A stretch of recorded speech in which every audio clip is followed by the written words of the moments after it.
Sometimes it's hard. This is why we need hip-hop. Ascult rap de mic și stau întrebat ca boss de mic. Dacă îmi zici ceva de mamă, nu îți zic nimic. Doar s-ar putea să ai nevoie să te ștergi un pic pe față.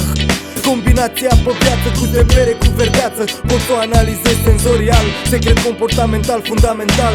În fiecare dimineață în ultimul hal, noaptea 40% chimical pe canal. O duc așa de ceva timp și încă nu mă pot plânge. Că știu că aș fi putut să ofre sânge, ca rouă încă strânge. La mine în cartier, la doi oameni un înger.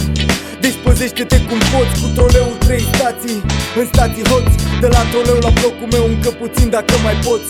E viața mea și lumea înconjurătoare. Între blocul meu și dezintoxicare e o parcare. We need hip-hop.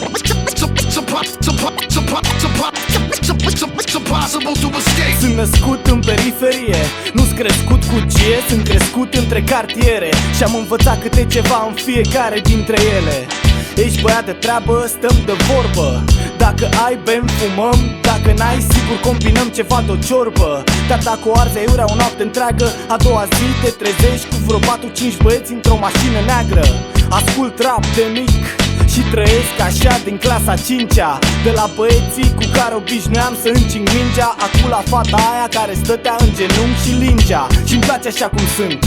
Băieți de treabă îi adun, bulangii le dau eșec părând. N-ai tu an prin câte cartiere am stat și mă simt norocos că din fiecare am învățat. Sometimes it's hard. This is why we need hip-hop.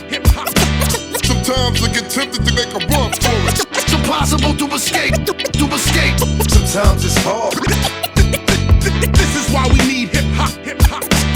Sometimes I get tempted to make a run for it. It's impossible to escape.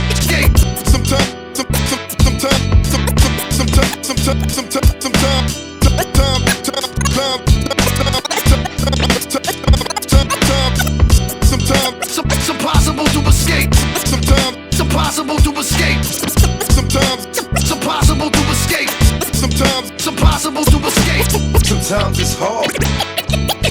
This is why we need hip-hop. Sometimes